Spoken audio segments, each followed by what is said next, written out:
He thought he was escaping. He thought Sicily would be sanctuary. But the collective doesn't chase. They wait. One photo of his captured lieutenant. One threat against the woman he loves. One message that shattered everything. He's walking into a trap. His family's ancestral home has become a war zone. And the enemy knows something he doesn't. That, in his grandmother's hidden room, lies a secret that could destroy them all. Some homecomings are reunions, others are executions. Subscribe now, because what happens when they land will change everything. The plane cut through darkness at 30,000 feet, carrying secrets that could remake the world. Marco stared at the photo on his phone. Victor, unconscious, blood trailing from his temple, hands bound behind his back. Alive. For now. The message beneath it pulsed like a heartbeat. 3 days. Bring the children to your grandmother's estate. Come alone, or he dies screaming. Marco's jaw clenched so hard his teeth ached. They had Victor. They knew about Sicily. They'd been planning this for longer than he'd realized.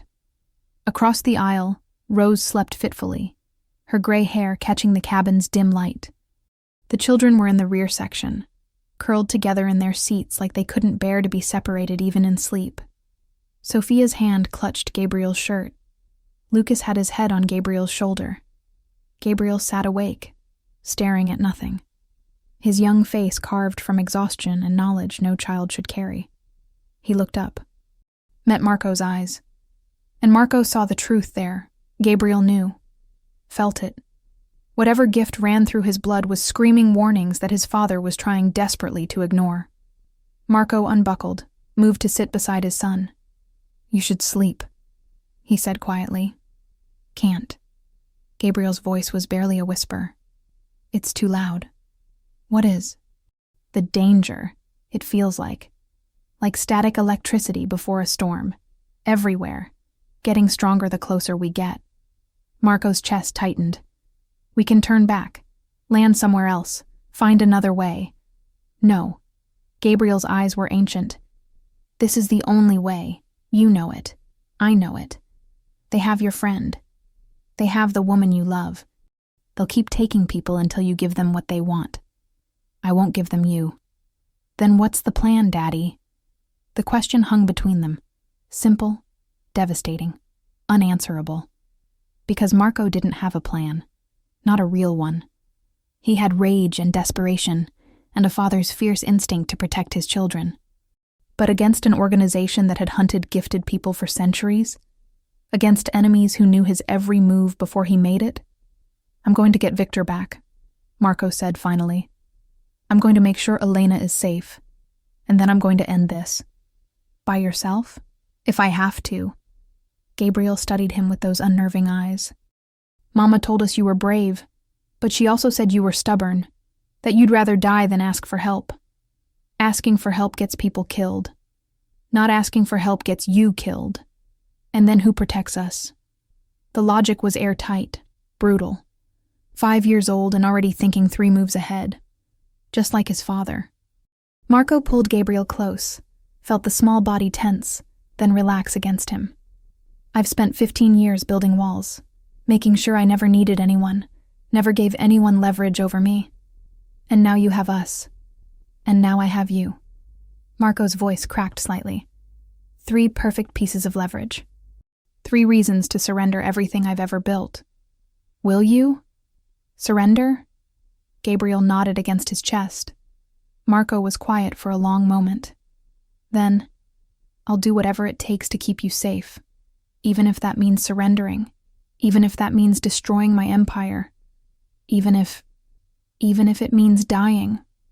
The question stopped Marco's heart. He thought about Gabriella, how she'd disappeared to protect these children, how she'd spent 6 years hiding, how she'd faced death knowing her children would be alone. She'd made the ultimate sacrifice. Could he do less? Yes, Marco said quietly, even if it means dying. Gabriel pulled back, looked up at him with eyes that held too much understanding. That's what Mama said you'd say. She said you were the kind of man who'd burn the world to save the people you love. But she also said... He stopped.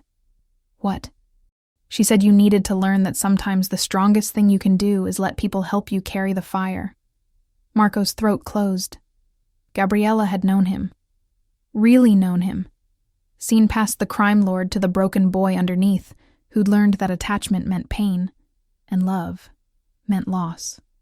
Your mama was smarter than me, Marco admitted. She loved you. Gabriel's voice was certain. Even when she left. Even when she was dying. She showed us pictures every night.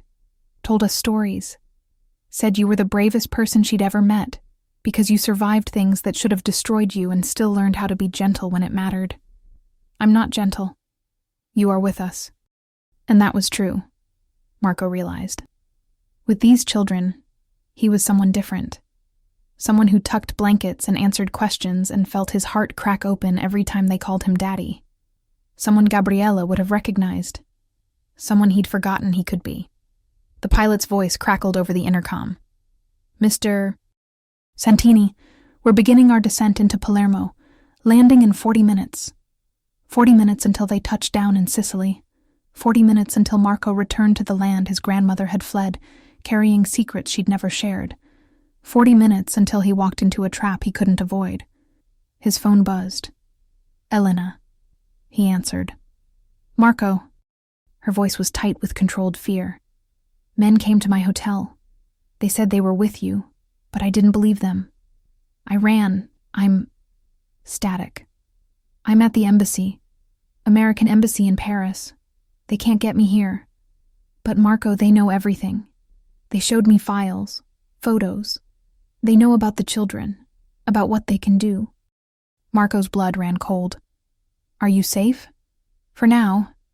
The ambassador is a friend of my father's. He's keeping me in a secure wing. But Marco, these people, they're not just criminals. They're connected. Government level. They walked into the embassy like they owned it. Stay there. Don't leave. I'll send people I trust. Who can you trust? Elena's question was sharp, accurate. If they got to Victor, if they knew about Sicily, who's left? Marco looked at his sleeping children, at Rose, at the pilots he'd hired last minute through encrypted channels. I don't know, he admitted, but I'll figure it out. Will you? Elena's voice softened. Or will you do what you always do? Take everything on yourself until it crushes you. Elena, I love you, Marco. Even now. Even after everything. But I can't watch you destroy yourself. Can't watch you sacrifice everything for children you barely know. They're mine. I know. That's what scares me. Because I know what you're capable of when you love someone.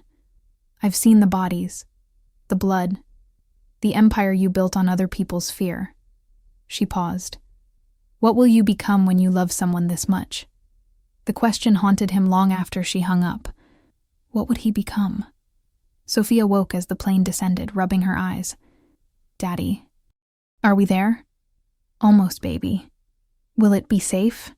He wanted to lie, to promise her everything would be fine. But Gabriel was watching, and the boy would know. I'll make it safe, Marco said instead. Whatever it takes. Lucas woke next, excited despite everything. Is this where Grandma Maria lived? The one with the gift? Yes. Will we see her house? Her things? Marco's chest tightened. Maybe. Because that was the trap, wasn't it? The collective knew about his grandmother's estate. Knew about the room she'd kept locked. Knew about artifacts she'd left behind. Things Marco had never thought to investigate. Too busy building his empire to care about family history. Now those artifacts might be the key to everything, or the weapon that destroyed them all. The plane touched down smooth as silk. Through the window, Sicily spread out in the pre-dawn darkness. Ancient, beautiful, deadly as a knife in velvet. Marco's homeland, his grandmother's refuge, his children's potential grave. A black car waited on the tarmac. Not one of his.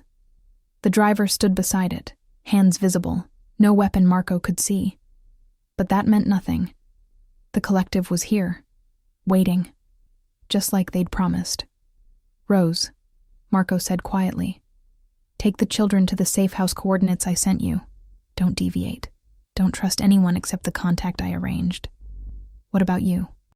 I have a meeting to attend. Marco, you can't. I can. I will. He looked at his children, memorizing their faces. Just in case. Be good for Rose. Stay together. And Gabriel. I know, Gabriel said solemnly. If something feels wrong, we run. Smart boy. Marco kissed each of them. Sophia's forehead, Lucas's curly hair, Gabriel's cheek. Held them close enough to feel their heartbeats. And then he let go. Walked down the plane stairs alone. The driver opened the car door.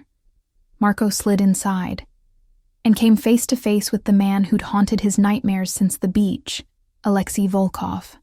Scar over his left eye, smile like a shark. Mr. Santini, Alexei said pleasantly. Welcome home. The door closed. Locked. And Marco knew with absolute certainty that he'd just made a choice that would either save his children or condemn them all. The car wound through roads Marco remembered from childhood, narrow, ancient, lined with olive trees that had watched centuries pass. His grandmother had brought him here once, when he was 8, before his father had forbidden it, before the family had buried Maria's gifts along with her body. He remembered her hands, gentle, strong, scarred from years of hiding what she was. You're quiet, Alexei observed. I expected more resistance, more threats. Marco kept his eyes on the landscape. Would threats change anything? No. Then why waste breath? Alexei laughed, a sound like breaking glass. Gabriella said you were pragmatic. She was right about many things. Marco's head snapped toward him. You knew Gabriella? Knew? No. Studied? Extensively. We've had files on her family for 3 generations. Her grandmother could move objects with her mind. Small things. Keys, coins, cups. Her mother could sense emotions, read people's intentions. Gabriella herself could do both, though she worked very hard to hide it. Why? Because she was smart. She knew what happened to gifted individuals who drew attention. They disappeared into our training facilities, our research programs, our bloodline preservation initiatives. The clinical language made Marco's skin crawl. You make it sound like science. It is science, evolution, natural selection. Your grandmother's line carried genes that activate specific neural pathways. Gabriella's line carried complementary genetic markers. Together, in your children, Alexei's eyes gleamed. They've created something extraordinary, a trinity. 3 individuals whose combined abilities exceed anything we've documented in a century. They're children, not experiments. They're both. And you know it. You've seen what they can do. The cabin. The men they killed without touching them. That was restraint, Mr. Santini. They're 5 years old and already more powerful than most trained operatives. The car pulled through iron gates. Marco's breath caught. The estate. He hadn't seen it in 24 years, but it was exactly as he remembered. Stone walls, terracotta roof, gardens gone wild with neglect. His grandmother's house, abandoned after her death, left to decay because his father had wanted no reminder of the woman who'd shamed the family with her afflictions. We've maintained it, Alexei said, reading his expression. After we learned about your bloodline, we acquired the property. Quietly. Through shell companies. Your father never knew. We've been waiting for the right catalyst to bring you back. My children. Your children. They exited the car. Armed men flanked the entrance. Professionals, military bearing, eyes that tracked Marco's every movement. Inside, the house smelled like old memories and fresh fear. Victor sat in the main room, bound to a chair but alive, bruised but whole.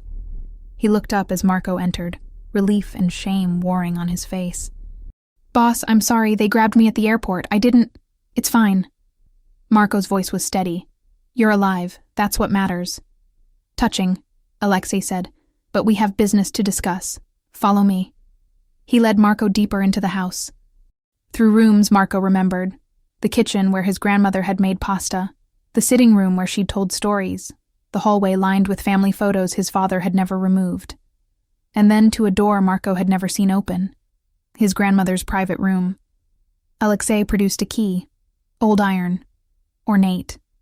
We found this hidden in the foundation. Took us 3 years to locate it, another 2 to determine what it opened. The lock clicked, the door swung inward, and Marco stepped into a shrine of secrets. The room was small, simple, but every surface was covered. Journals, sketches, objects that hummed with something Marco couldn't name. Candles, crystals. A mirror that reflected wrong, showing movement in its depths even though nothing moved. Your grandmother was more powerful than you knew, Alexei said quietly. More powerful than she let anyone see.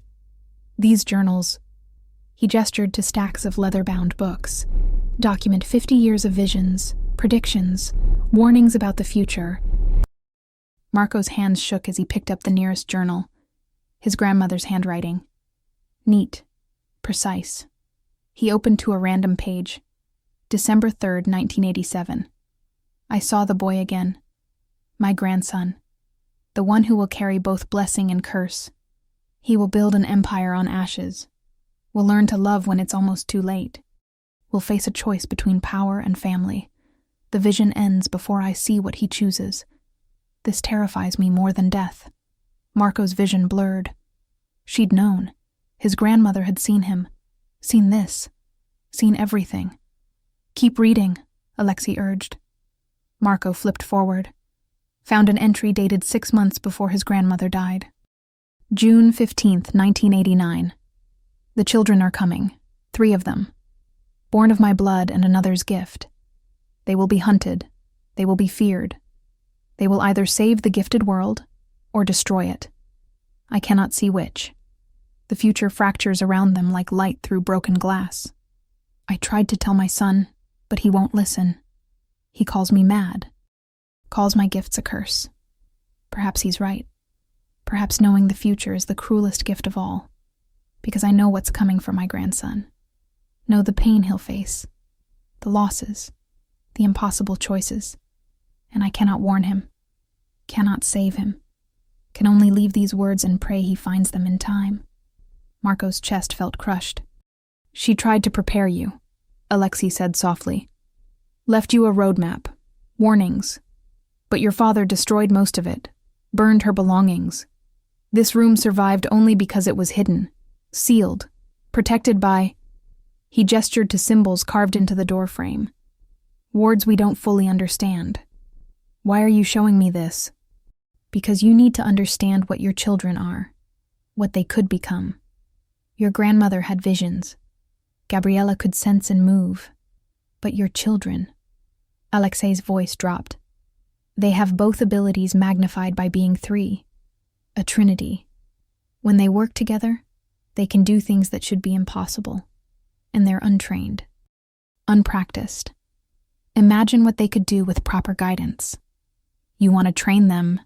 We want to save them from themselves, from the world, from people who would exploit them or destroy them out of fear. Marco laughed bitterly. By exploiting them yourselves? By giving them purpose, structure, safety. The collective has protected gifted individuals for centuries. We're not monsters, Mr. Santini. We're preservation. We're survival. We ensure that people like your children don't end up dead or imprisoned or experimented on by governments that fear what they can't control. And in return, they serve. They use their gifts for the greater good. They help us locate other gifted individuals before hostile forces do. They contribute to research that advances our understanding of human potential. They become part of something larger than themselves. It sounded reasonable, logical, almost compassionate, which was why Marco didn't trust a word of it. And if I refuse? Alexei's expression hardened. Then we take them anyway. But you don't get to be part of their lives. You don't get to guide them. Shape them, protect them. You become a footnote in their history.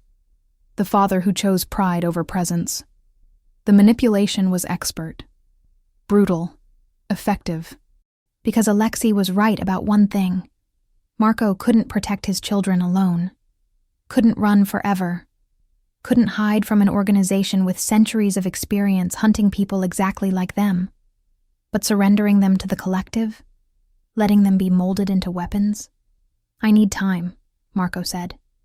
You have 3 days. That was the deal. I need to see them, make sure they're safe. They're at your safe house, unharmed. We're monitoring but not interfering, a gesture of good faith.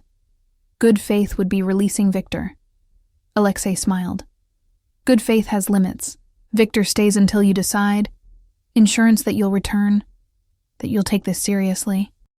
Marco looked around the room again, at his grandmother's desperate attempts to leave him guidance, at the journals full of warnings he'd ignored for decades, at the legacy he'd tried to bury now rising to consume him. Can I take these? He gestured to the journals. Of course. They're your inheritance. Your grandmother left them for you. Marco gathered them carefully. 12 journals total. 12 years of visions and warnings and love written in his grandmother's hand. One more thing, Alexei said as they left the room. Your grandmother wrote something specific about the children, about what they'd face. You should read it before you decide. He handed Marco a loose page. Old paper. Careful script. Marco read, The Trinity will face a choice that echoes through generations. They can hide what they are and live small, safe lives. They can embrace their gifts and risk everything for a chance at something greater. Or they can find a third path, one I cannot see clearly, hidden in shadows and possibility. The boy with ancient eyes will be the key. He sees what others miss, feels what others deny. He will either unite his siblings or watch them fall. The father must trust him, must let go, must understand that protection sometimes means stepping back, not forward. This is the hardest lesson, the one most fathers fail. Marco's hands shook. Let go. Step back. Everything in him screamed against it. But Gabriel's voice echoed in his memory. Sometimes the strongest thing you can do is let people help you carry the fire. Maybe his grandmother and Gabriella had both known what he was too stubborn to admit. That he couldn't do this alone. That trying to would destroy them all. I need to speak with my children, Marco said finally. Face to face. No surveillance, no interference. That can be arranged. And Victor comes with me. Alexei considered, then nodded. Fine, but Mr. Santini, if you run, if you try to disappear again, we stop being civil, we stop offering choices. We take what we want, and we erase anyone who stands in our way, including the beautiful Elena, currently hiding in Paris, including Rose, including every person you've ever cared about. I understand. Do you? Alexei's eyes were cold. Because I don't think you do. I don't think you understand what you're dealing with. The collective isn't a rival family or a government agency. We're inevitability. We're the future claiming what belongs to it. Your children are that future. The only question is whether you're wise enough to be part of it. Marco met his gaze. I'm wise enough to know that anyone who threatens my children, who manipulates and coerces and calls it salvation, isn't interested in protecting them. You're interested in using them. There's a difference. Perhaps. But which of us can actually keep them alive? The question haunted Marco as they released Victor, as they drove to the safe house, as he prepared to face his children and make a choice that would define all their futures. Because Alexei was right about one thing. Marco had power, had resources, had a reputation that made grown men fear his name. But the collective had centuries, had infrastructure, had the one thing Marco had spent his whole life avoiding, a network, a family, people who would fight together instead of alone. And maybe, just maybe, that was the lesson his grandmother and Gabriella had both been trying to teach him, that the strongest walls were the ones you built with others, that the deepest power came from connection, not isolation, that love wasn't leverage. It was the only thing worth fighting for. The safe house sat on a cliff overlooking the Mediterranean, white stone against blue sky, beautiful and exposed. Not the kind of place Marco would have chosen. Too visible, too vulnerable. But Rose had followed his instructions, and his children were inside, and that was all that mattered. Victor limped beside him, bruised but functional. "Boss, this is a setup. You know that, right?" "I know." "And you're still walking in?" "I'm still walking in. Because of the kids." Marco stopped, looked at his friend, his brother in all but blood, the man who'd stood with him through wars and betrayals and the slow building of an empire. "I'm sorry," Marco said quietly, "for getting you into this, for putting you at risk." Victor's expression softened. "I chose this. Chose you. 15 years ago, when everyone said you were too young, too reckless, too hungry. I saw something in you. Still do." "What?" "A man who gives a shit. In a world full of people who take and use and destroy, you actually give a shit about the people you claim. Loyalty matters to you. Family matters. That's rare, boss. That's worth fighting for." Marco's throat closed. "Even if it gets you killed?" "Especially then." Victor clapped him on the shoulder. "Now, let's go see these kids and figure out how to beat an organization that's supposedly unbeatable." Rose met them at the door, relief flooding her face. "Marco, thank God. The children have been—" She stopped. "You need to see this." She led them to the main room. The children sat in a circle on the floor, eyes closed, hands linked. And around them, objects floated. Books, candles, glasses of water, a chair, everything hovering inches off the ground, suspended in perfect stillness. "They've been like this for an hour," Rose whispered. I tried to interrupt, but Gabriel said they were practicing, said they needed to be ready. Marco's heart hammered. Ready for what? Gabriel's eyes opened. Still linked to his siblings, he looked at Marco with an expression far too old for his face. "For the choice," Gabriel said simply. The objects lowered gently. Sophia and Lucas opened their eyes, blinking like they were waking from sleep. "Daddy!" Sophia ran to him, wrapped her arms around his waist. "You came back. I knew you would." Lucas joined her. "Did you see Grandma Maria's house? Was it cool?" Marco knelt, pulled them close. "It was. Complicated." "We know," Gabriel said, standing but not approaching. "We felt it. Through you. You're scared and angry and sad all at the same time. Can you—" Marco stopped. "Can you read my emotions? Not read. Feel. When we're connected, when we concentrate, we can feel what people around us feel. It's stronger with you because you're our father. Your emotions are louder." Marco didn't know whether to be awed or terrified. "What else can you do?" Victor asked quietly. The children exchanged glances. "Lots of things," Sophia said. "But we're still learning. Rose has been helping us practice." Marco looked at Rose. She nodded. Gabriella left notes, instructions. She knew they'd need guidance. "I've been teaching them control, boundaries, how to use their gifts without hurting themselves or others." "Show me," Marco said. Gabriel stepped forward. "Give me your hand." Marco extended his hand. Gabriel took it and everything changed. Marco could feel it, the connection, like a door opening in his mind. Gabriel's thoughts brushing against his, not invading but present, sharing space. "You're thinking about surrendering us to the collective." Gabriel's voice spoke directly into Marco's mind. "You're thinking it might be the only way to keep us alive." Marco tried to pull back, but Gabriel held firm. "Don't," Gabriel insisted. "Don't hide from us. We need to know the truth, all of it." And suddenly Marco understood. This was what they'd been practicing. Not just moving objects or sensing emotions, but this, mental communication, a bond that went deeper than words. Sophia and Lucas joined the circle, each taking one of Marco's hands. The connection amplified. Marco could feel all three of them now. Sophia's fierce protectiveness, Lucas's curious joy, Gabriel's ancient wisdom, their fears, their hopes, their absolute unconditional love for a father they barely knew. And they could feel him. All of him. The violence. The blood. The empire built on fear. The walls he'd constructed to survive. The pain of losing Gabriella before he'd known to fight for her. The terror of being responsible for these impossible children. You're not a monster. Sophia's voice was gentle in his mind. You're just hurt. And scared. Like us. We don't need you to be perfect, Lucas added. We just need you to be here.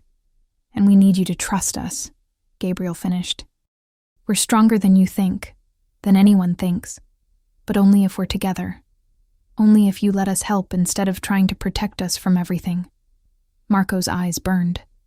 They were 5 years old, and they were wiser than he'd ever been. I don't know how to do this, Marco admitted out loud.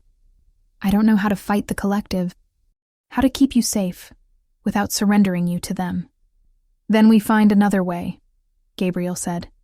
The third path Grandma Maria wrote about, the one hidden in shadows. Marco jerked. How do you know about that? Gabriel released his hand, breaking the connection. Because while you were at the estate, we were here, reading Grandma's journals. The ones Rose brought from storage, the early ones, from before she got scared, when she was still exploring her gifts. Rose pulled out a journal Marco hadn't seen, older, more worn than the others. This was hidden separately, she explained. In Gabriella's things. She must have found it years ago.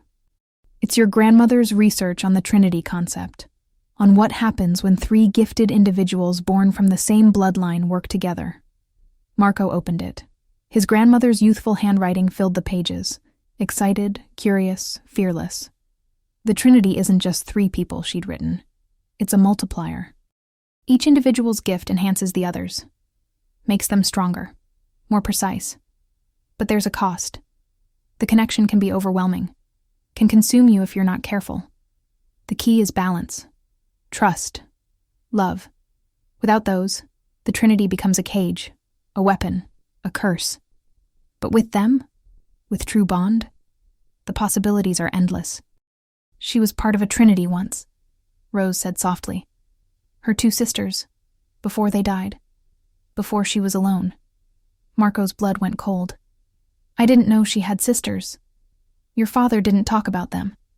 They died young, 19 and 21, under mysterious circumstances. Your grandmother never spoke of it, but Gabriella found records. Death certificates that listed neurological failure as the cause, both of them. Same day, same hour. What happened? Your grandmother happened. She wrote about it, about losing control during a moment of extreme emotion. About the connection between her and her sisters becoming too much, too fast, too powerful.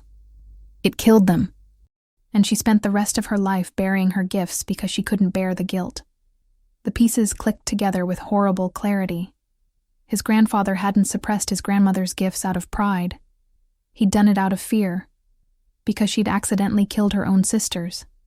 Because the power of a Trinity was beautiful and deadly in equal measure. The collective knows this, Marco said slowly. They know the risks. That's why they want to train the children. Control them before they accidentally hurt themselves or others. Maybe, Gabriel said. Or maybe they know that a properly trained Trinity is unstoppable. And they want that power for themselves. Victor whistled low. Smart kid. So what do we do? Sophia asked. We can't hide forever. We can't let them take us. We can't... Her voice broke. We can't hurt Daddy trying to protect ourselves. Marco pulled her close. You won't hurt me. Grandma Maria hurt her sisters, by accident. Because she loved them too much, and the power got too big. You're not your grandmother. You're stronger, more careful, and you have something she didn't. What? Marco looked at all 3 of them. Each other. She lost her sisters.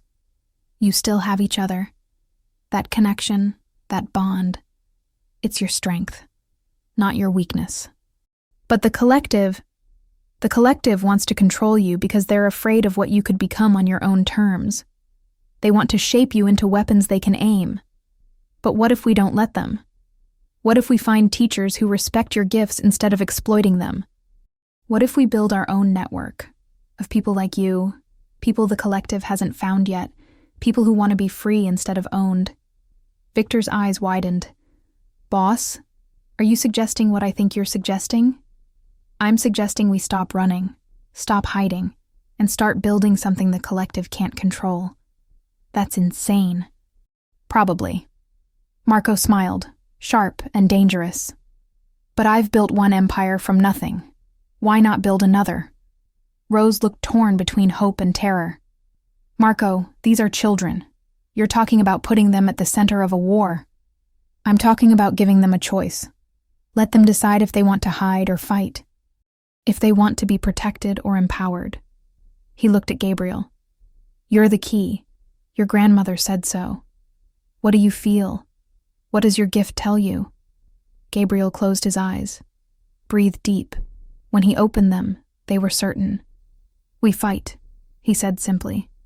We find the others, the gifted people hiding and scared. We bring them together. We show the collective they can't own us, can't control us, that we're not assets or weapons or experiments. We're family, Sophia added fiercely. We're the future, Lucas finished. And Marco felt something shift in his chest. Not breaking, but opening, becoming something larger than himself. His children weren't asking to be protected. They were asking to be trusted, to be partners in this fight instead of prizes to be won. Okay, Marco said. Then we do this together. But we do it smart. We gather information. We find allies. We learn everything we can about the collective before we make our move. And Victor? Sophia asked. And Elena? The collective still has leverage. Then we get them back. All of them. Every person they're using against us. Marco stood, feeling purpose crystallize into something sharp and clear. They want to play the long game? Fine. We'll play longer. We'll play smarter. And we'll play by rules they've forgotten. What rules? Victor asked. Marco's smile was pure predator. The rules that say family isn't leverage. It's strength. And the more they threaten mine, the more reasons I have to destroy them completely. Gabriel took his hand. Sophia took the other. Lucas joined the circle. And for the first time since the beach, Marco felt something other than fear. He felt ready. The decision was made, but decisions were easy. Execution was the part that killed you. Marco spent the next 48 hours doing what he did best, building something from nothing. Except this time, it wasn't an empire of fear. It was a network of hope. He started with Victor's contacts, people who owed favors, people who'd been burned by the collective, people who had gifts they'd spent lifetimes hiding. The first call went to a woman in Prague, former intelligence officer. Her daughter could see through walls, literally, perceive beyond physical barriers. The collective had tried to recruit the girl when she was 12. The mother had fled with her, changed identities, disappeared into Eastern Europe's underworld. They never stopped looking, the woman said over the encrypted line. You understand that, yes? Once they know you exist, once they have your genetic signature, you're marked forever. I understand, Marco said. But what if we stopped running? What if we built something they couldn't penetrate? Silence. Then, you're insane. Probably. But I have 3 children who can move objects with their minds, read emotions, and communicate telepathically. And they're 5 years old. In 10 years, what will they be capable of? In 20? The collective knows this. That's why they are desperate to control them now, while they're still young and trainable. What are you proposing? Sanctuary, training, protection. A place where gifted individuals can develop their abilities without fear of exploitation, without becoming weapons for people who see them as tools. That's a fantasy. So was my empire, until I built it. Another pause. If I agree to this, if I bring my daughter into your orbit, what guarantee do I have that you're different from the collective? That you won't use her the same way? None, Marco admitted. Except this.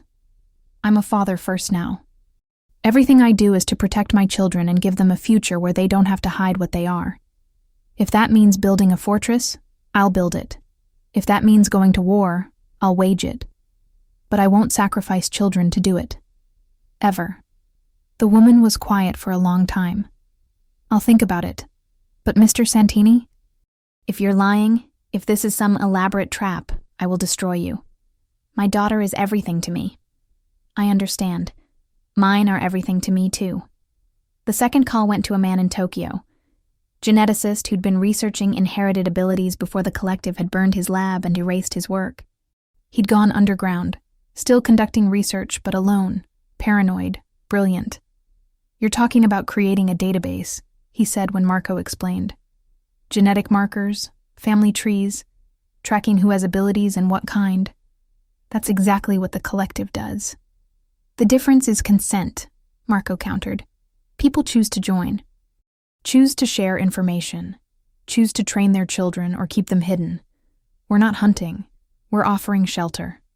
And if the collective infiltrates your network, uses it to find everyone you're trying to protect, then we make sure they can't. We compartmentalize. We use protocols even I don't have full access to. We build something decentralized, resilient, impossible to destroy completely, even if they take down part of it. The geneticist laughed, bitter and sharp. You're describing a revolution against people who've controlled this world for centuries. I'm describing survival, evolution. The same thing they preach, except we're the ones deciding our own future. I'll send you my research, encrypted. If you can use it, good. If not, destroy it completely. Don't let it fall into their hands. Agreed. The third call was the hardest. A family in Brazil. Parents killed by the collective 5 years ago for refusing to surrender their son. The boy, now 17, had been raised by his grandmother. He could manipulate electromagnetic fields, disable electronics, redirect energy, create small-scale EMPs. Why should I trust you? The grandmother asked. Her voice was steel wrapped in grief. You're a criminal, a mafioso. You profit from suffering. Yes, Marco said simply. I am all those things. But I'm also a father who just discovered he has children with abilities they didn't ask for. And I'll do anything, to keep them safe and free, including changing who I am. People don't change. People change when they have to, when they love someone more than they love their own comfort. Your grandson has spent 12 years hiding what he is, living small, being afraid. Don't you want more for him? Of course I want more. I want him alive, safe, normal. He'll never be normal. Neither will my children. Neither will any of us. The question is whether we hide and hope they don't find us, or whether we stand together and make it too costly for them to try. The grandmother's breathing was ragged. My son and daughter-in-law died believing their child would be free, would grow up without fear. Instead, he's still running, still hiding, still afraid to use the gifts God gave him. Then help me build something better. For him. For my children. For everyone the collective has hunted and hurt and destroyed. What do you need from us?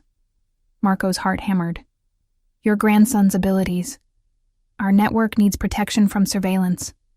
If he can disable electronics remotely, create interference, keep the collective from tracking us digitally. You want him to be your shield. I want him to be free. But yes, if he chooses to help, his abilities could save lives, including his own. Silence stretched. Then, I'll ask him. But the choice is his, not yours, not mine. His. Understood. By the end of 48 hours, Marco had 15 families considering his offer.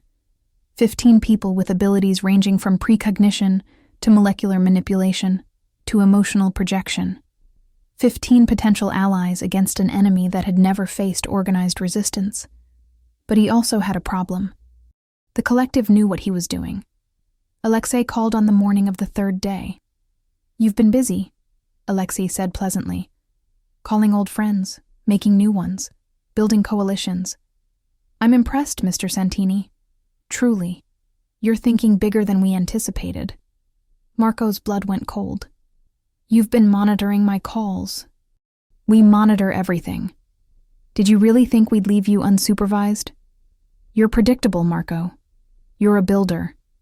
When faced with a problem, you construct a solution. It's admirable. It's also futile. Why? Because we've been doing this for 200 years. Every generation, someone like you emerges. Someone charismatic. Someone powerful. Someone who thinks they can unite the gifted against us. And every generation we demonstrate why that's impossible. By killing them? By outlasting them. You're what, 32, 33? You have perhaps 50 years of active life left. Maybe 60 if you're lucky. We have institutional memory, resources, networks that span continents and generations. You're building a resistance movement. We're managing an ecosystem. The scale isn't even comparable. Maybe, Marco said. Or maybe you're so used to winning that you've forgotten how to recognize a real threat when you see one. Alexei laughed. Are you a real threat, Marco? Or are you a desperate father making desperate choices? Because from where I stand, you're doing exactly what we want. You're gathering the gifted for us, creating a database, bringing together people who've spent lifetimes hiding, making our job easier. The words hit like a physical blow. Because Alexei was right. Every person Marco contacted, every family he convinced to trust him, he was creating a map, a target list. If the collective wanted, they could use his network to find everyone he was trying to protect. I see you understand, Alexei said softly. This is the trap, Marco. The beautiful, inescapable trap. To protect your children, you need allies. To gain allies, you need to expose them. To expose them is to endanger them. There's no solution, no third path. Just the same two choices you started with. Surrender to us and be part of their future. Or refuse and watch everyone you love be systematically eliminated. Marco's hand tightened on the phone. You're assuming I care more about their lives than their freedom. Don't you? I care about giving them a choice. Something you'll never understand because you've spent 2 centuries taking choices away from people. We give them purpose. You give them chains. Perspective, Mr. Santini. It's all perspective. From our view, we're saving humanity from itself. From yours, we're monsters. The truth is probably somewhere in between. There's no in between when it comes to my children. Then you've already lost. Because absolute positions require absolute power. And you don't have it. We do. The line went dead. Marco sat in silence, feeling the walls close in. Alexei was right about one thing. Marco was exposed. His network was exposed. Every person who'd agreed to help him was now a potential target. But Alexei was wrong about something crucial. Marco wasn't building a resistance. He was building a family. And families didn't operate on hierarchy or institutional memory or centuries-old protocols. They operated on love, on trust, on the kind of bonds that made people do impossible things for each other. The door opened. Gabriel stood there, small and serious. You heard, Marco said. Not a question. Gabriel nodded. We all did. Rose tried to keep us upstairs, but we needed to know. I'm sorry. You shouldn't have to. We're not sorry. Sophia appeared beside Gabriel, Lucas right behind her. We're glad we know. Glad we understand what we're up against. You're 5 years old. You shouldn't be up against anything. But we are, Lucas said simply. So we might as well be smart about it. Marco pulled them close, these impossible children who refused to be sheltered. The man on the phone was right, Gabriel said quietly. Every person you contact becomes a target. Every family you bring in becomes leverage against us. I know. So we need to flip the trap. Marco pulled back, looked at his son. What do you mean? Gabriel's eyes were ancient, knowing. They think you're gathering people for them to hunt. What if instead you're gathering people to hunt them? Sophia gasped. Gabriel, that's brilliant, Victor said from the doorway. He'd been listening, apparently. The kid's right, boss.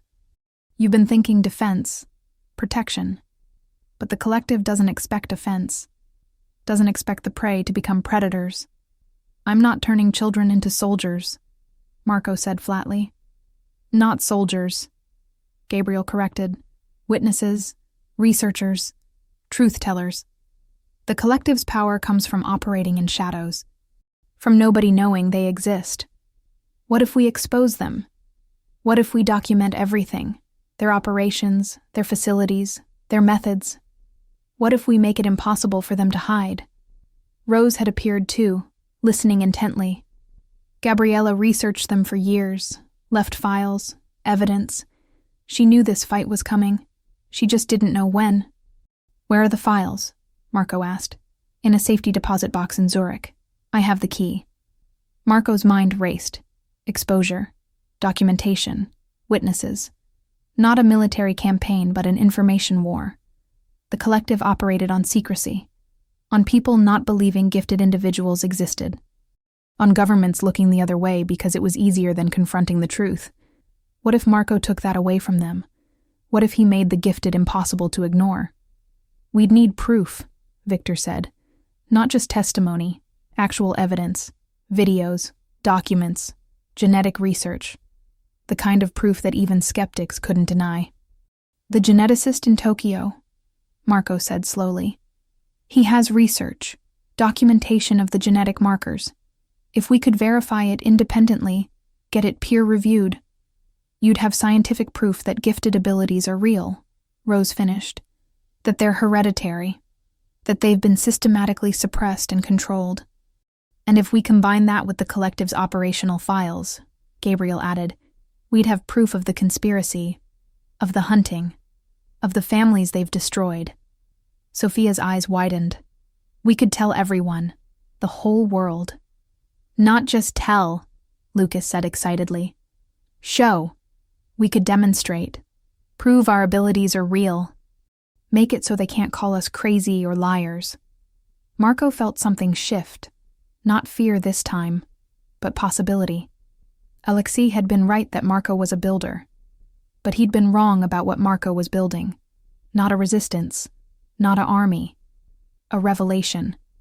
This is dangerous, Rose warned.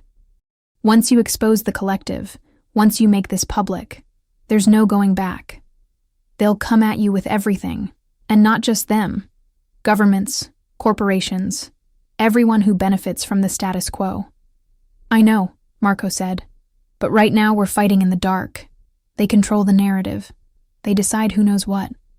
If we bring this into the light, we level the playing field, Victor finished. Make it a public fight instead of a shadow war. Exactly. Gabriel took Marco's hand. Dad?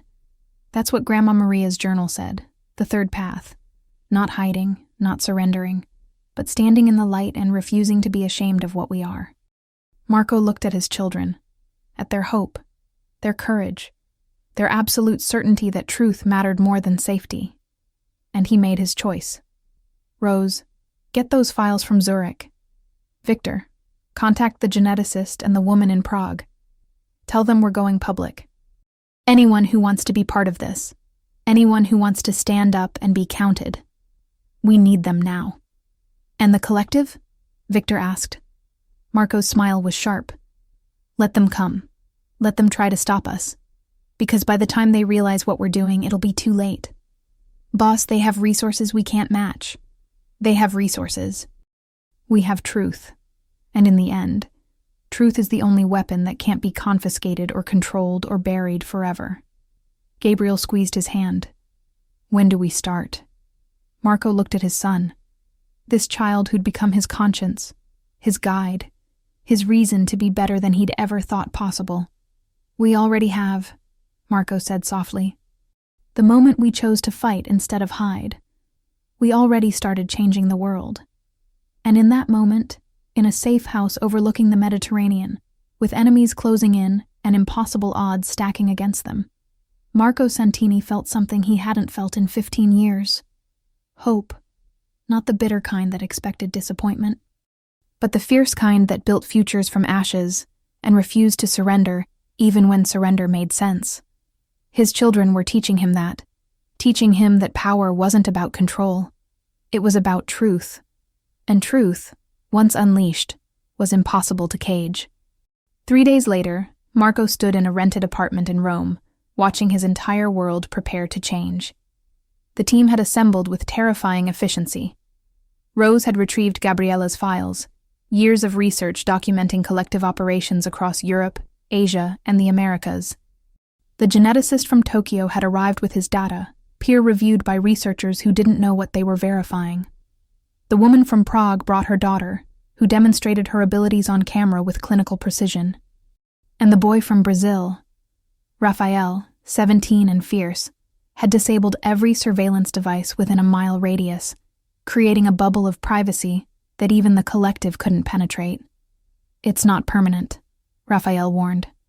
His grandmother stood beside him, watchful and protective. "Maybe 6 hours before they adapt. Find a workaround." 6 hours is enough, Marco said. "We just need time to upload everything. Once it's distributed across enough servers, mirrored on enough platforms, it becomes impossible to suppress completely." Victor checked his weapons, habit more than necessity. "You understand what happens when we do this, right? Every intelligence agency in the world will want to study these kids. Governments will try to regulate or control them. Private corporations will offer money for their abilities. This doesn't end the danger. It multiplies it." "I know," Marco said quietly. "But it ends the secrecy. Makes it harder for the collective to operate in shadows. Forces the conversation into the open where we have a fighting chance. Or it paints targets on all of you. We already have targets on us. At least this way, the whole world is watching." The Prague girl, Katerina, 14, with eyes that could see through walls and into secrets, spoke up. "My mother says you promised sanctuary, protection. Where? How? If we expose ourselves, where do we go that's safe?" Marco had been preparing for this question. "I've purchased property, island off the coast of Greece, remote, defensible.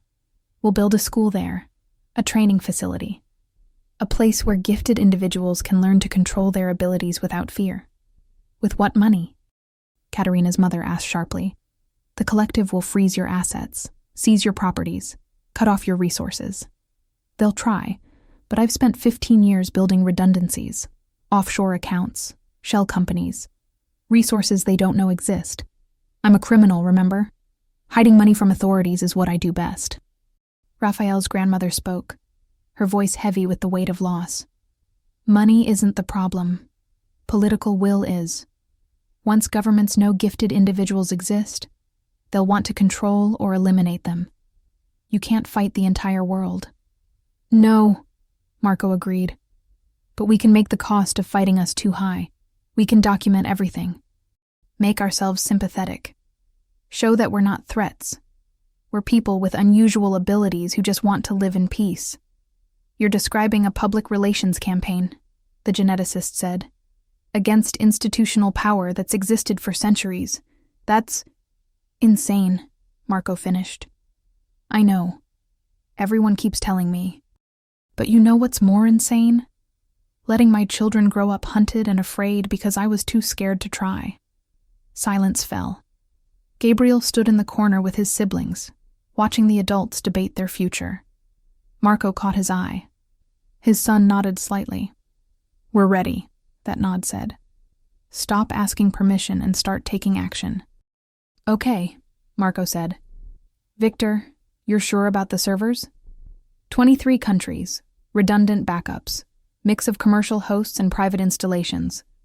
Once we upload, it'll take days to scrub it all even if they try, and every deletion will just verify that someone powerful is trying to hide it. Rose, the media contacts? Standing by. Major outlets in 12 countries. They don't know what they're getting yet, but they've agreed to review the material. Some of them have been investigating rumors about the collective for years. This gives them proof. Raphael, the surveillance blackout? The boy closed his eyes, concentrated. Holding steady. But boss? There are collective operatives 6 blocks away. They know something's happening. They're moving in. Marco's jaw tightened. How long until they breach? Maybe an hour, maybe less. Then we move faster. Upload everything now, send the media packages, get it out before they can stop us. The team exploded into coordinated action, files uploading, emails sending, videos rendering and distributing. The apartment hummed with desperate energy. People who knew they were either changing the world or signing their own death warrants. Probably both. Sophia touched Marco's arm. "Daddy, I'm scared." He knelt beside her, pulling her and her brothers close. "Me too, baby. But you're doing it anyway.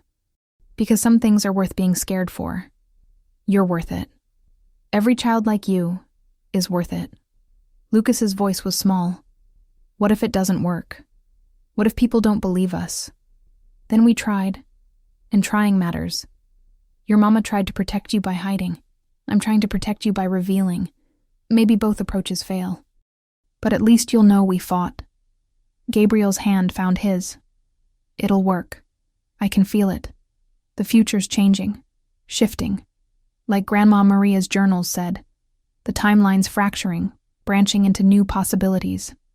Marco wanted to believe him, wanted to trust that his 5-year-old son could see futures that remained hidden to everyone else. But faith had never been his strength.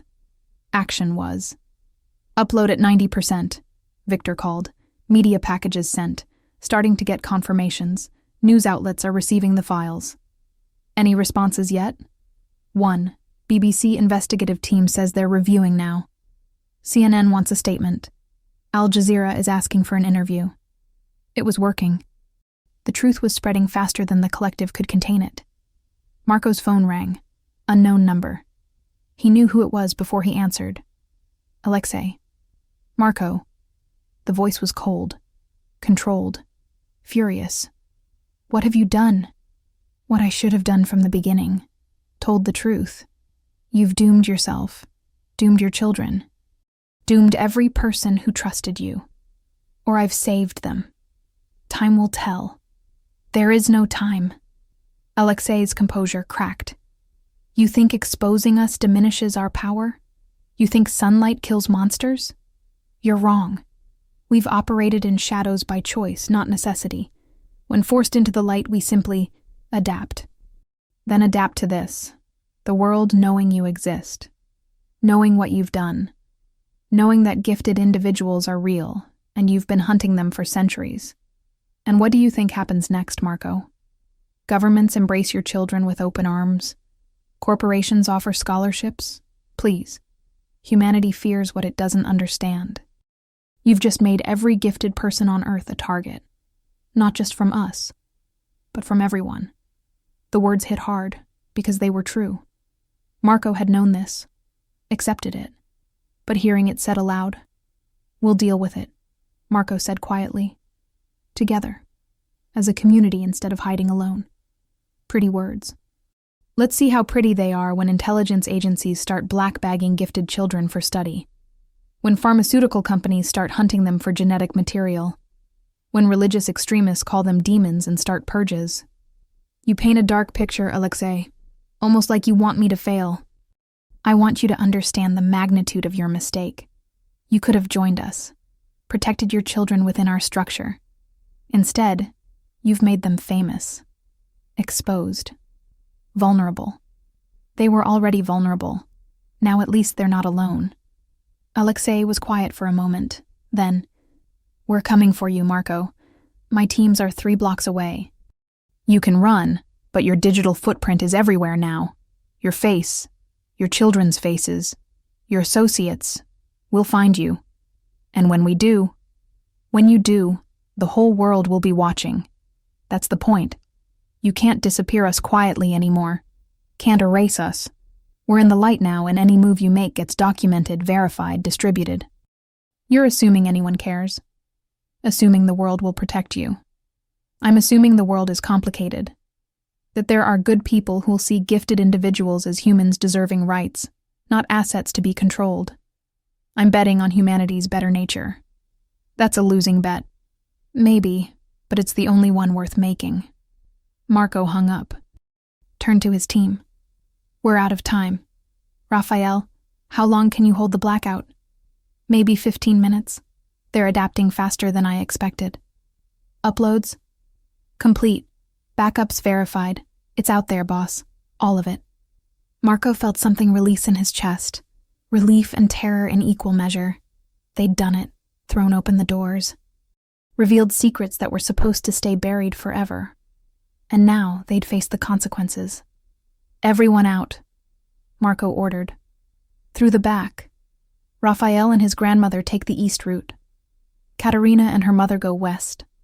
Rose and the geneticist head south. Spread out. Make them choose who to follow. What about you? Rose asked. What about the children? Marco looked at his three miracles. Sophia, Lucas, Gabriel. So small. So powerful. So impossibly brave. We go north, to the island. Start building the sanctuary while we still can. Boss, Victor said quietly. If we separate, if we scatter, we're vulnerable. Easier to pick off one by one. If we stay together, we're one target they can eliminate completely. This way, at least some of us survive. At least the idea survives. Gabriel took his hand. We all survive. I can feel it. The future's messy and complicated. But we're in it. All of us. Marco wanted to believe him. Chose to believe him. Move out, he said. And remember, we're not criminals anymore. We're revolutionaries. Act like it. They scattered into Rome's ancient streets, carrying secrets that would reshape the world, chased by enemies who'd never learned to lose. And somewhere in the data spreading across global networks, in the newsrooms reviewing evidence, in the minds of people encountering proof that magic was real and had been hidden from them, the future was being rewritten, one truth at a time. 6 months later, the island rose from the Aegean like a promise carved from stone and hope. Marco stood on the newly constructed terrace, watching dawn paint the water gold, and marveled at what determination and desperation could build. The sanctuary wasn't finished, wouldn't be for years, but it was functional, safe, home to 43 gifted individuals ranging in age from 3 to 67, each with their own story of hiding, running, surviving, each choosing to stand in the light instead. The world had reacted exactly as Alexei predicted, with fear, fascination, and opportunism. Governments had formed task forces. The UN had called emergency sessions. Religious leaders had condemned or embraced gifted individuals depending on their theology. Scientists had demanded access for study. Corporations had offered money for genetic material. And through it all, the collective had tried to regain control. Tried and failed. Because Marco hadn't just exposed them. He'd made them irrelevant. By bringing gifted individuals into the open, by creating a public registry where people could choose to identify themselves, by building a community that protected its own, he'd eliminated the collective's primary weapon. Secrecy. They couldn't hunt what everyone could see. Couldn't control what refused to hide. Oh, they'd tried. Raids. Kidnappings. Intimidation campaigns. But every attempt was documented, distributed, verified by witnesses who weren't afraid anymore. The collective's second weapon had been isolation, keeping gifted individuals alone, frightened, easy to manipulate. Marco had destroyed that too. The sanctuary wasn't just a school, it was a fortress of community. When the collective came for one person, they faced 43. When they tried to intimidate a family, they discovered that family had brothers and sisters and cousins who would fight back. Strength in numbers. The oldest lesson. The one the collective had somehow forgotten. "Daddy!" Sophia's voice carried across the terrace. She ran toward him with Lucas and Gabriel, all three transformed by 6 months of safety and training. They were still children, still laughed and played and argued about silly things. But they were also becoming something extraordinary. Sophia could now move objects as large as cars with just her thoughts. Lucas could sense emotional states from hundreds of yards away. And Gabriel was the crown jewel, the anchor. He could find gifted individuals anywhere in the world now.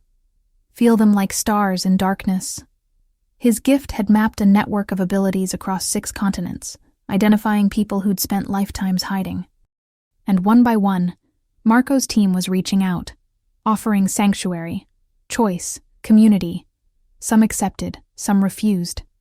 But all of them knew they weren't alone anymore. That was the real revolution.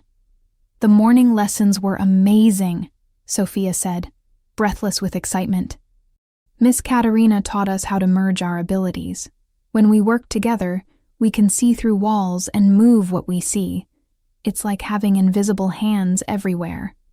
That sounds incredibly invasive, Marco said with a smile. That's what Miss Katerina said. She made us promise to only use it for emergencies. But Daddy, imagine. If someone's trapped or hurt or hiding, we could find them and help them without ever physically being there. The applications, both helpful and terrifying, were endless. Marco had learned to stop trying to control how his children developed their gifts. Rose and the other teachers handled training, set boundaries, taught ethics along with techniques. His job was simpler now. Be present, be supportive, be the father they deserved. "Where's Elena?" Lucas asked, looking around. Marco's chest tightened with complicated emotions. In Athens, meeting with the Greek Minister of Education, trying to get official recognition for the sanctuary as a legitimate school. Elena had returned to his life 3 months ago, cautiously, angrily, but returned. Their relationship was different now. No talk of marriage, no illusions about normal futures. But there was respect, partnership, a shared commitment to protecting the children and building something that mattered. She'd become the sanctuary's public face, articulate, educated, connected to legitimate power structures in ways Marco never could be. The former crime lord and the diplomat's daughter. Stranger partnerships had changed the world. Will she succeed? Gabriel asked quietly. He knew the answer, could probably feel it in the threads of possibility he navigated. But he asked anyway, giving his father space to parent instead of always knowing. "I think so," Marco said. "Elena's persuasive. And the minister has a nephew with abilities, telekinesis. He's been hiding it for 12 years. Elena's offering him sanctuary, education, community. That's powerful leverage." Victor appeared on the terrace, no longer just a bodyguard but the sanctuary's head of security. "Boss, we've got visitors. 3 families from Argentina. They saw the news coverage, tracked down our contact information. They're asking for asylum." Marco nodded. "Process them. Background checks, medical screenings, make sure they're legitimate and not collective plants." "Already started, but Marco..." Victor's expression was troubled. "We're at capacity. The dormitories are full. The classrooms are overcrowded. We're trying to build fast, but demand is exceeding supply." It was a good problem. The kind Marco had never expected to have. "We'll expand," he said simply. "Buy another island if we have to. Or build facilities in other countries. The Greek sanctuary doesn't have to be the only one. That's a lot of resources, a lot of infrastructure. Then we fundraise. We charge tuition for families who can afford it.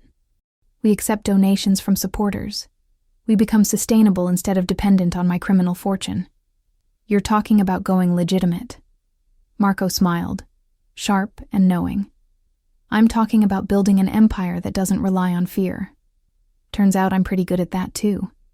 Raphael ran up, 17 years old and finally comfortable in his own skin. "Mr. Santini, the perimeter sensors detected a boat, approaching from the west. It's broadcasting collective identification codes." Marco's blood went cold. "How many?" "Just one person, Alexei Volkov. He's requesting permission to dock, says he wants to talk." Just talk.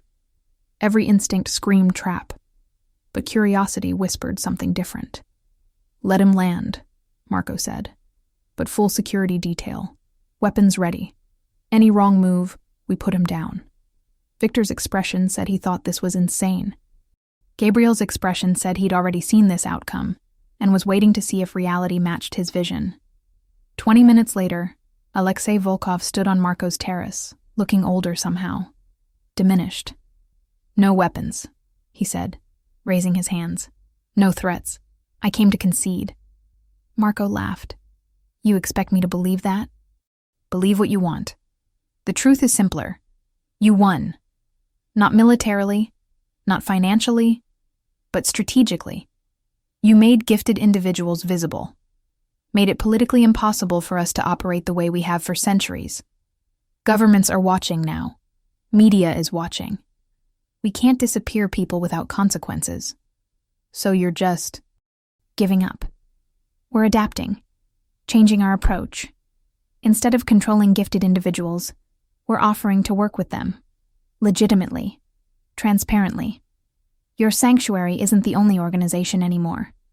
We're founding our own, with oversight, regulations, ethical guidelines. Marco's eyes narrowed. The collective with ethics. Forgive me if I'm skeptical. Skepticism is healthy.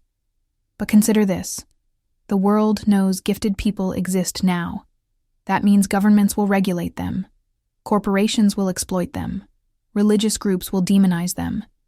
Someone needs to be their advocate, their protector. That's what we're doing here. On one island. With limited resources. We have global infrastructure, legal teams, political connections. We can do more, protect more. If, Alexei paused, if we work together instead of against each other. The offer hung in the air like a trap waiting to be sprung. Marco looked at his children. At Sophia's suspicious frown, at Lucas's curious expression, at Gabriel's knowing eyes. What do you feel? Marco asked Gabriel quietly. His son closed his eyes, breathed. He's telling the truth.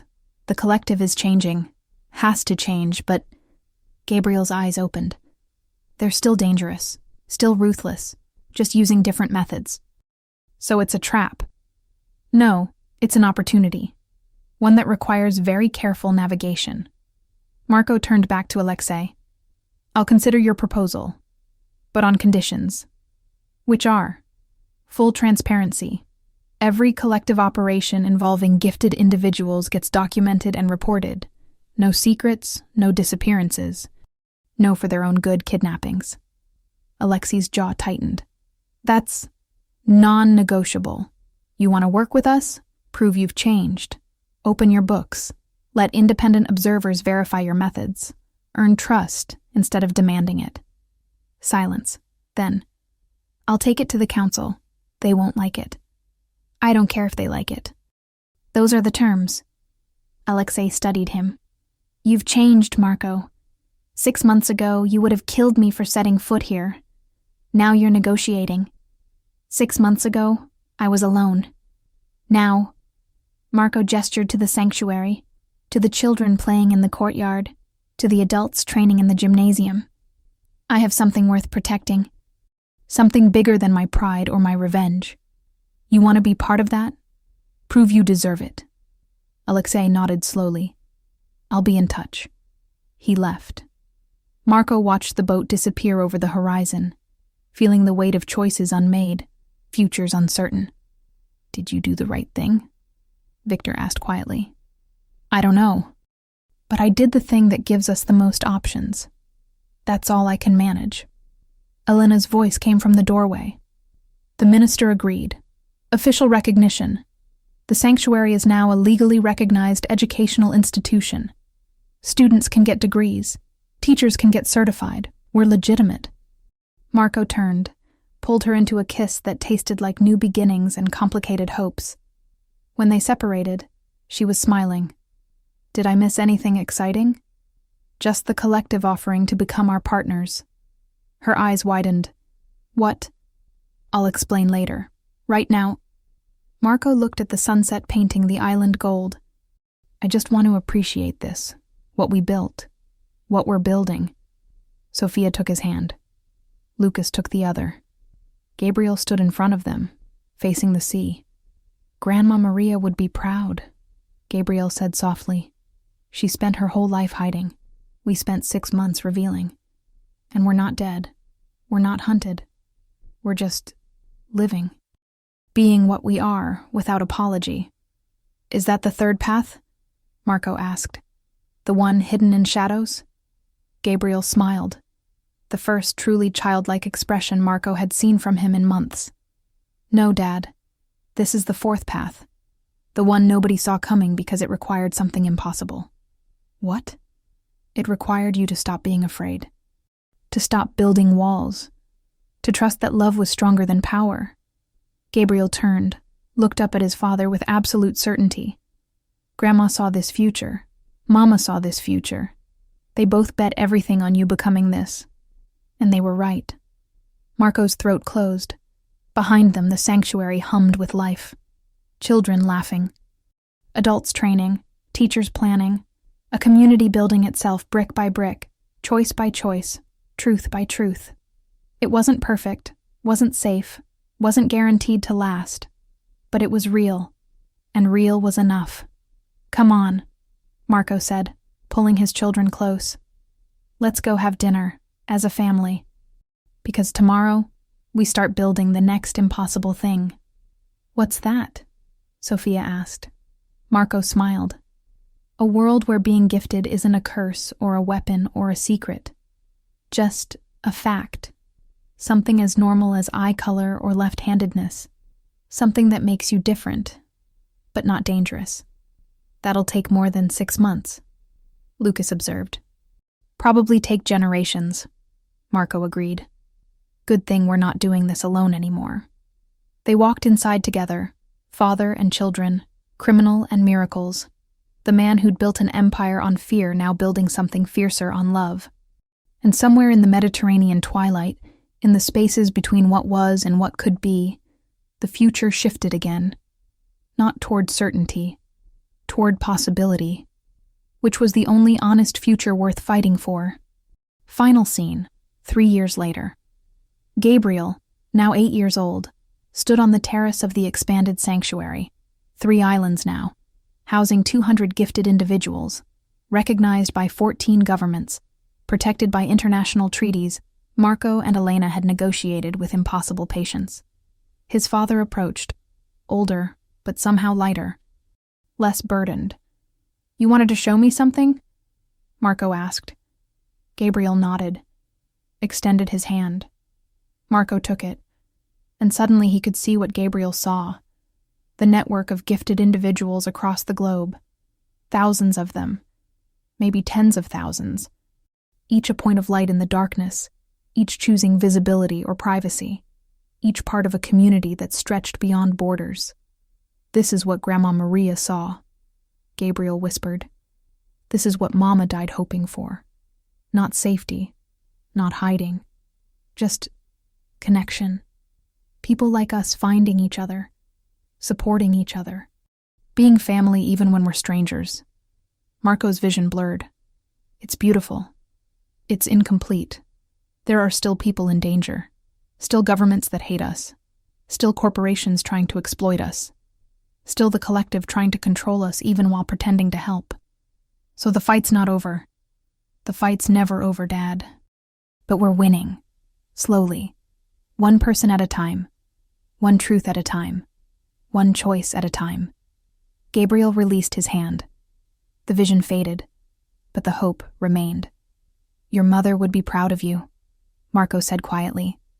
Of all of you. She'd be proud of you too. You chose love over power, family over empire, truth over survival. Gabriel smiled. That's the real gift, Dad.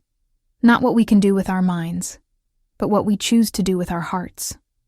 In the courtyard below, Sophia taught a class of young children how to move objects safely. Lucas led a group in emotional regulation meditation. Elena met with ambassadors. Victor trained security personnel. Rose archived histories of gifted families going back centuries. A community. A family. An empire built not on fear, but on the radical idea that different didn't mean dangerous. And Marco Santini, former crime lord of Miami, current headmaster of the sanctuary, father of the Trinity that changed the world, finally understood what his grandmother had been trying to tell him all along, that some legacies are written in blood, but the best ones are written in love.